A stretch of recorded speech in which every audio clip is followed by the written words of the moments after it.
Alright, what's going on, guys? Trev back again, here to bring you another video. This one's going to be doing another character spotlight type of video, answering the question, just who are the hunters? When can we expect to see them in the Walking Dead television series? And giving anyone who has not read the comic books sort of a background on the characters that were primarily featured in the Walking Dead trade paperback number 11, which was called Fear the Hunters.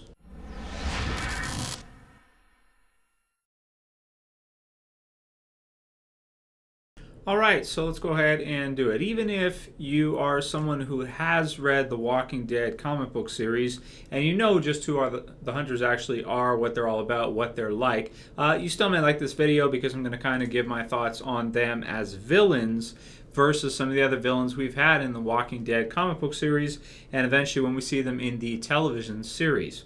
So that said, the governor, his whole thing is out of the way now. He's had some great time in the Walking Dead television series, and it's time for us to move on. David Morrissey's done a great job with all of his acting, and he was a tremendous villain, probably the biggest villain we've had in the TV series, even considering Shane and everything that's happened. He's pretty much, at this point, the Walking Dead's main villain. But there will be more, of course. Negan down the road, a few in between, and of course, the ones that I think of are the most memorable of all those in between are the hunters. If you want to hear my thoughts on this trade in particular, number 11, the review's in the channel. It's been in the channel for a couple years, so I'll post a link to it in the description. You guys want to hear my thoughts on the whole trade itself, the storyline that we're probably going to see adapted to the TV series and changed in some ways. Feel free to click that link and you can check out and hear my thoughts on this trade in and of itself in particular. This is basically self-containing. Fear the Hunters is what the volume is called, and it's one of my favorites. It's one of my absolute favorites in all of The Walking Dead. They've got some amazing trades that Kirkman's written, and always drawn beautifully by Charlie Adlard. But this one in particular is one I remember out of all of them very well, because this one right here contains all of the content for the hunters in the Walking Dead comic book series. And I think they're some of the most interesting villains in the whole series. As interesting maybe as the governor, if they're expanded upon and they're given the proper time in the TV series that I think they deserve, because I think they are very, very interesting. Before we get into a synopsis about what they're about, who they are, let's take a look at what they actually look like. Okay, so for the comic book series version of these characters, we have 6 survivors in their own group. They are led by Chris, who is the main, I want to say, main character out of the group in the comic book series that actually has some dialogue. Most of the others have a few short things to say, but it's not expanded on all that much. Chris, in the middle in the front here with the black hair, he is the one that communicates with Rick. He is the one that speaks on behalf of the hunters and informs Dale of just what kind of situation he's in. So we have in total 6 of them. There is Chris at the front. We have Theresa, obviously the only female there. Then there is Albert, David, Greg, and Charlie. Okay, and from here on out, this will contain spoilers for anyone who has not read the comic book series up and past trade 11. And is worried about that. But granted, these books are really old now. I think we're at about 5 years old, something like that, in terms of the release date for when this actually did first come out. It's been a long time. So that said, though, for people who just watch the TV series, I think you'll find this useful, so you have some kind of idea of what they were like in the comics. So when they are introduced, I think they're introduced very cleverly. Basically what happens is Dale, who is still alive at this point in the Walking Dead comic book series, he has a relationship going with Andrea. I know that sounds weird, but that's the situation. And he basically is not a strong survivor. He fills sort of like Herschel's role, where he's got the peg leg in the comic book series version. So he's got the peg leg, and he's basically been bitten, and he's going off to die. Essentially, he doesn't want to tell Andrea what's happened. He doesn't want to tell anyone else. He just kind of wants to go off on his own and basically have that be it. They're on the road after leaving the prison with Abraham, Eugene, and Rosita, new members of the group who will meet in the TV series probably pretty soon. They're heading to Washington, D.C. for this bogus mission that Eugene has come up with for them to do. And on the way, Dale is bitten. He goes to go off by himself, and he gets quickly jumped and basically knocked unconscious by a group of survivors who we know nothing about. They're all in shadow. We don't see them. We don't know anything about them. And quickly, Rick's group starts to panic because Dale's missing, of course. They don't know what to do. They're on the road, so they don't have like a home base at that time. They're kind of just all over the place, traveling and sleeping on the road, having someone keep watch, and then constantly moving. And basically, of course, this halts their journey because they have to find out what the hell happened to Dale.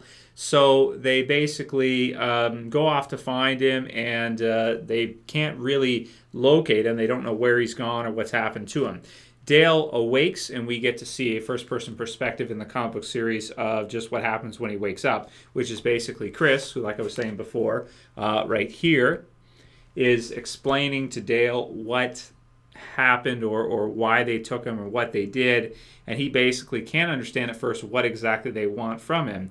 And essentially this is one of the nicest, really well executed, because as you turn the page in the comic book series, you essentially find Dale who has woken up, and basically he is missing his other leg. Now this is some of the darkest stuff in all of the Walking Dead comic books. The hunters are cannibals. Yeah, brutal, I know. Absolutely just terrifyingly dark. Some of the darkest stuff in all of the books, I would have to say. So basically what they did is they knocked him out, they took him there, and they slowly, chop away, and, you get the idea. Really, really dark. Especially to see some of the illustration of how it plays out and what happens. But I do like kind of how he gets back at them when he starts laughing and they can't understand why, thinking he's hysterical, and he informs them that they are actually eating tainted meat because he's been bitten by a walker previous to this. This whole topic is extremely dark, I recognize that, but this is the books it's based on. So I think in the TV series they may have to kind of throttle it back a little bit, because that's pretty dark stuff. So basically that ends up, that's resolved. They basically take Dale and they give him back, essentially, give him back to the group. And the group is currently held up inside of a church during this time when they're looking for him. They find him. He informs them of what happened. And Rick, instead of going on the run, trying to run away from the hunters, because that's what they want them to do, instead he does the opposite, and he actually goes after them with the group. He hunts them. He hunts the hunters. He hunts them down. And there's some really great scenes that go through, or pages anyway, I should say, not scenes, but I'm sure there will be great scenes in the TV series, as we see Rick and the rest of the group hunt down the hunters and basically take them out. And it's interesting to hear what they do with them once they've defeated them. They can't really let them go. They know what they've done to people and how many groups they've chased down, and that this time they just mess with the wrong group, the wrong people. And basically Andrea, with her sharpshooter skills, essentially shows her abilities, and they basically take them down in brutal fashion.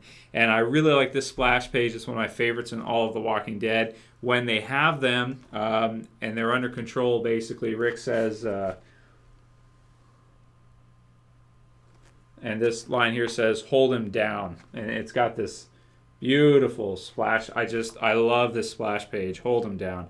And then, they obviously do what you would think they would do with them and burn them after.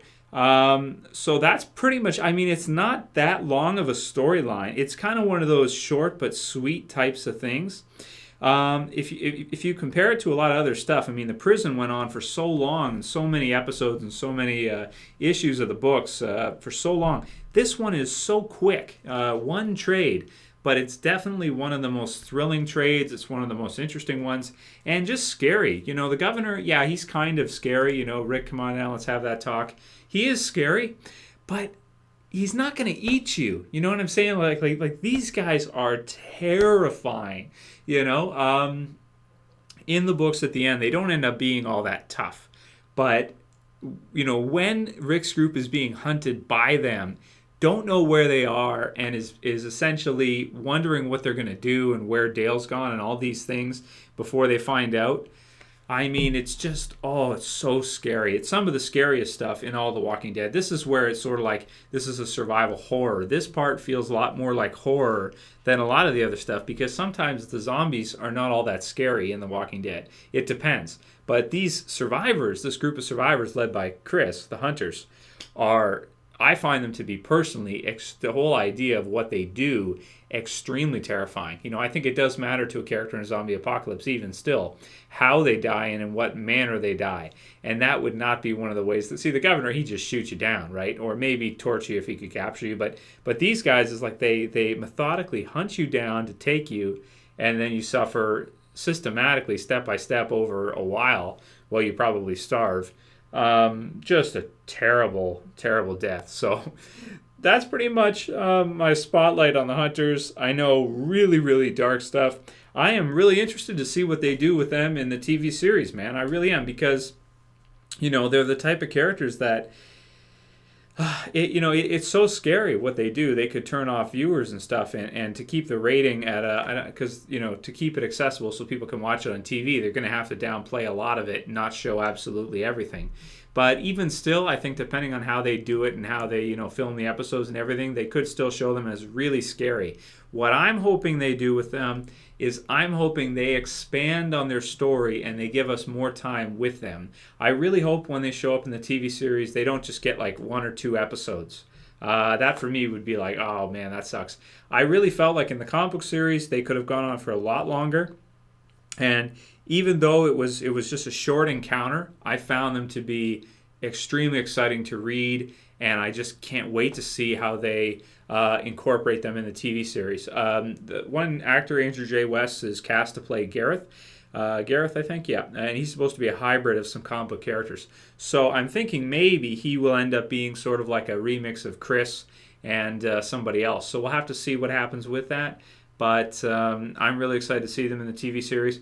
And I hope they get at least, I would say, a solid 4 episodes or more. I could even see them getting a half season out of the Hunter story arc, because that's how exciting I think it really is. Give them 8 episodes or something to show their stuff and really have them be a formidable threat against Rick's group before Rick's group eventually does defeat them. Anyway, let me know what you guys think about the Hunters, what you expect to see from them in the TV series, and when do you think they're going to appear. I'm starting to think now they're going to appear this season. Before, I thought they were going to appear in season 5, but we do have 8 episodes left, so I could definitely see them appearing near the end of season 4. If not, season 5, I'd be really happy with that, even if they got the first half of season 5 or something, because that's how much I like the characters, that's how scary I find them to be, and that's how interesting I find them to be. Very, very interesting characters. Very cool stuff. Also, I forgot to mention that Chris, when he explains why they do that, is basically because they're no good at catching food or at catching animals. They can't fish.